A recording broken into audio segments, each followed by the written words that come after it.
Hi, we're good. Hi, this is Eric Martin with Board Game Geek. I'm here with Candace Harris. We're looking at Tower Up, a game that debuted at Gen Con 2024 from Monolith Board Games, which is unexpected because this very much does not look like a Monolith game. There's no Conan, there's no Batman, nothing like that. It's a Euro game from Gregoire Largy and Frank Critton and Sebastian Polchamp. It's a 2 to 4 player game. It'll be out at retail September, October. It'll be at Spiel as well. I want to talk about the game because I played it, really liked it. I want to talk to Candace. You got me excited show about it.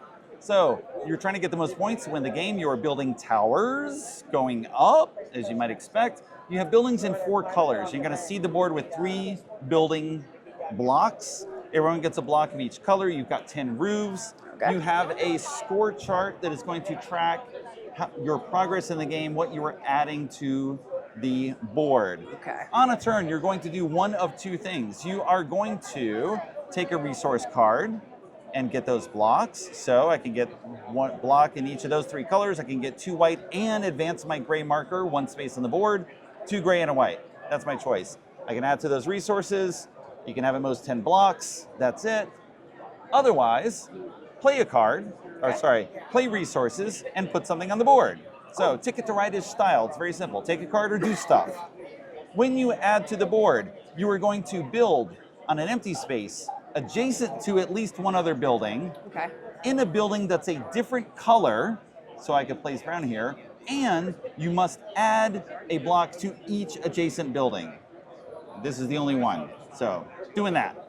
Okay. After you do that, you must place one of your roof pieces on one of the buildings that you created or added to. So if I put this here, this building is white, it is 2 levels high, so I move my white marker 2 spaces. If I go here, it only goes 1 brown. Why you are capping one over the other, well, this is more points. Okay. That's one reason, but there are also common objectives.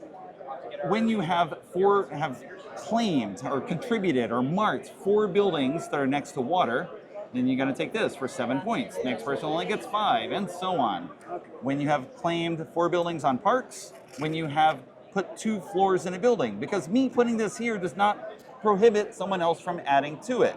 So Candace in the future could place gray, could place white, and now she's going to mark it as well. There's still one more connection here, so potentially I could go back and add as well. So the maximum height of a building is based on how many connections are there. Okay. So potentially you're scoring to set someone else up and they'll set you up and so on, but you can track what colors each person has as to where they can build.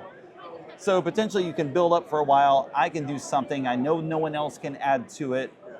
Because if you're going to build here, for example, in this space behind the white building that possibly you can't see, you would have to add here, can't be gray, can't be brown, but you have to add to gray and brown, so I need at least 3 bricks of different colors. Okay. So I might take this resource to have this, and on my next turn I can add a black, and I can add gray and brown. Okay. So keeping track of the connections to any space is going to show you the maximum height, how much you can score from it, how much other people can score from it. And one final thing, 2 final things actually. As you're moving these along the board, when you hit a line with the 4th marker, you get a bonus turn. Cool. So again, I can take resources or I can build again.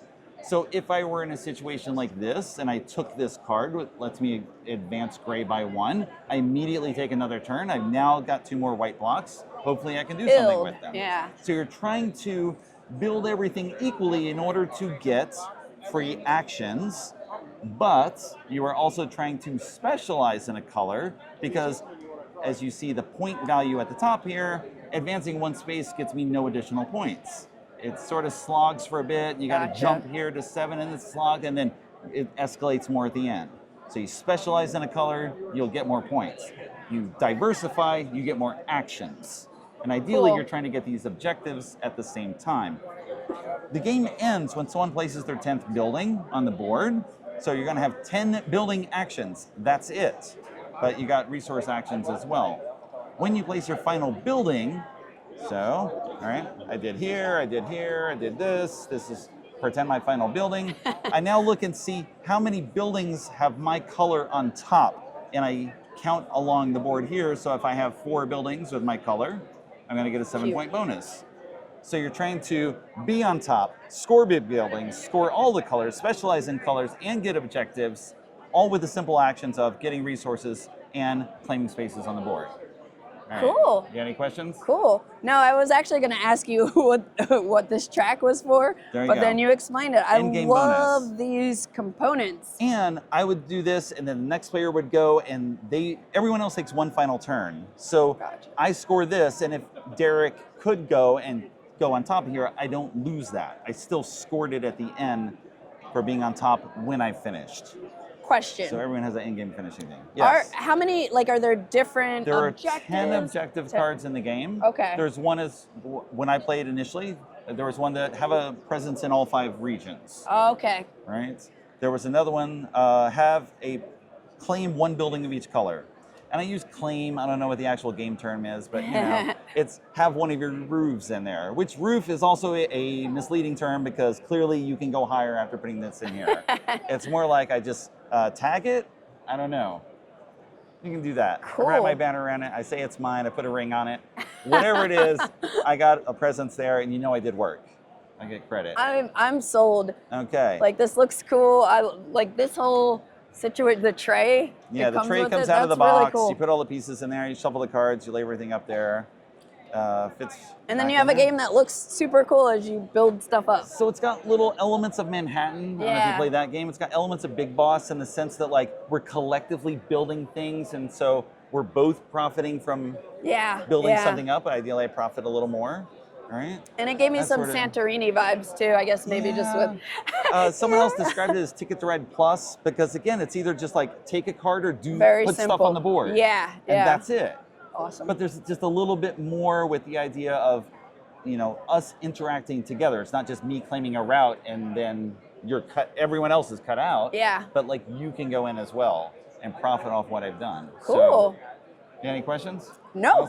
I'm gonna get it. I like it a lot. There you go. I sold Candace. Yeah. I did my job. But it's more just I didn't even know this game was gonna be here. Yeah. Someone from Flat River had talked about it, saying, "Oh yeah, we think this is gonna do this," but it never showed up on the Gen Con preview. I was surprised to see it here. I talked with someone about it, and they described it as Ticket to Ride Plus, and I was just like, okay, I need to know more about that. And then we actually played, and it was just like, yes, this is perfect for me. Super cool. Right? Mostly because it's this shared space where we're all affecting what everyone else can do, and you really care about what everyone is doing. Because I want you to not advance based on what I do, but I want to take advantage of what you do. So simple, lots of cool player interaction, very nice components, nice table presence. That's right. Yeah, this on the back of the board, by the way, last thing, there is a 2-player board. Oh. So it takes up only half the board. You can fold this in half with one side tucking under. So it has a more constrained space for 2 players. So of course, it's not just me doing something and you doing something way over here and so on, but you've got a butt head. There you go. Tower Up. Overview of Tower Up here at Gen Con 2024.